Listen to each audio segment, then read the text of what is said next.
இயேசுவே உந்தன் வார்த்தை எனக்கு வாழ்வு.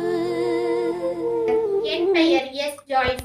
என் பங்கின் பெயர் தூய அற்புதமாதா ஆலயம், கீழ்நாத்தூர், திருவண்ணாமலை. எங்கள் பங்கு தந்தையின் பெயர் ரெவரண்ட் ஃபாதர் மரிய அந்தோனி. வசனங்கள்: உனக்கு ஆசி வழங்குவேன், உன் பெயரை நான் சிறப்புற செய்வேன், நீயே ஆசியாக விளங்குவாய்.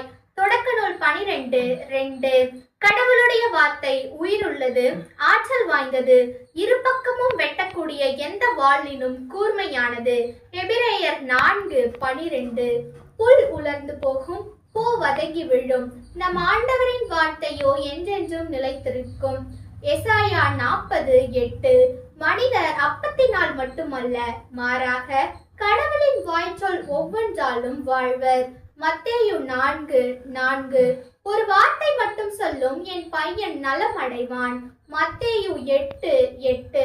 விண்ணும் மண்ணும் ஒழிந்து போகும், ஆனால் என் வார்த்தைகள் ஒழியவே மாட்டா. மார்க் 13:31. என் காலடிக்கு உம் வாக்கே விளக்கு, என் பாதைக்கு ஒளியும் அதுவே. திருப்பாடல்கள் 119:105.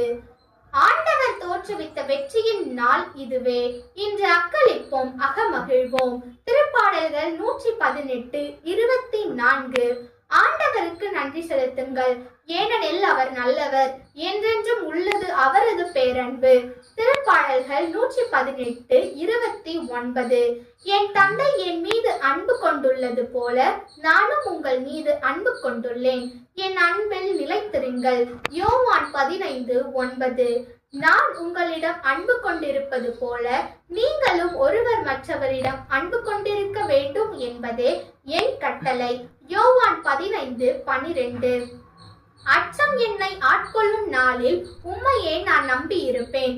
திருப்பாடல்கள் 56:3. ஆண்டவரே என் ஒளி, அவரே என் மீட்பு, யாருக்கு நான் அஞ்ச வேண்டும். திருப்பாடல் 27:1. ஆண்டவரே, உம்மை நாடி வருவோரை நீர் கைவிடுவதில்லை. திருப்பாடல்கள் 9:10. உங்கள் கவலைகளை எல்லாம் அவரிடம் விட்டு விடுங்கள், ஏனெனில் அவர் உங்கள் மேல் கவலை கொண்டுள்ளார். 1 பேதுரு 5:7. எனக்கு வலுவூட்டுகிறவரை துணை கொண்டு எதையும் செய்ய எனக்கு ஆற்றல் உண்டு.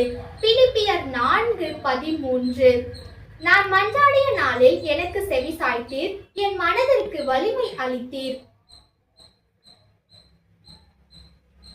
திருப்பாடல்கள் 138:3.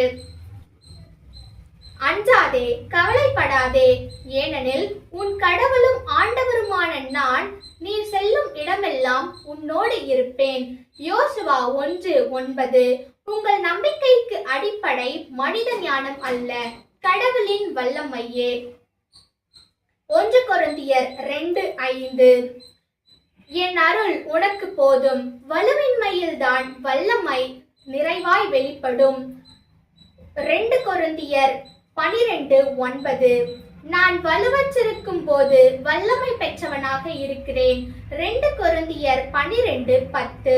கடவுளால் இயலாதது ஒன்றும் இல்லை. லூக்கா 1:37. ஆண்டவரே உனக்கு முன் செல்வார், அவர் உன்னோடு இருப்பார், அவர் உன்னை விட்டு விலக மாட்டார், அவர் உன்னை கைவிடவும் மாட்டார். அஞ்சாதே, திகைக்காதே. இணைச்சட்டம் 31:8. தம் ஒரே மகன் மீது நம்பிக்கை கொள்ளும் எவரும் அழியாமல் நிலைவாழ்வு பெறும் பொருட்டு அந்த மகனையே அளிக்கும் அளவுக்கு கடவுள் உலகின் மேல் அன்பு கூர்ந்தார். யோவான் 3:16. எதிர்நோக்கி இருப்பதில் மகிழ்ச்சி கொள்ளுங்கள், துன்பத்தில் தளரா மனதுடன் இருங்கள், இறை வேண்டலில் நிலைத்திருங்கள். ரோமையர் 12:12. பெற்ற தந்தைக்கு செவி கொடு, உன் தாய் முதுமை அடையும் போது அவளை இழிவாக எண்ணாதே. நீதிமொழிகள் 23:22. நீ உன் தந்தையும் தாயையும் மகிழ்விப்பாயாக, உன்னை பெற்றவளை களிகூற செய்வாயாக. நீதிமொழிகள் 23:25. சுமை சுமந்து சோர்ந்திருப்போரே, எல்லோரும் என்னிடம் வாருங்கள். மத்தேயு 11:28. சிரிப்பை விட துயரமே நல்லது, துயரத்தால் முகத்தில் வருத்தம் தோன்றலாம், ஆனால் அது உள்ளத்தை பண்படுத்தும். சபையுரையாளர் 7:3. உலகெங்கும் சென்று படைப்பிற்கெல்லாம் நற்செய்தியை பறைசாற்றுங்கள். மார்க் 16:15. Thank you, Father.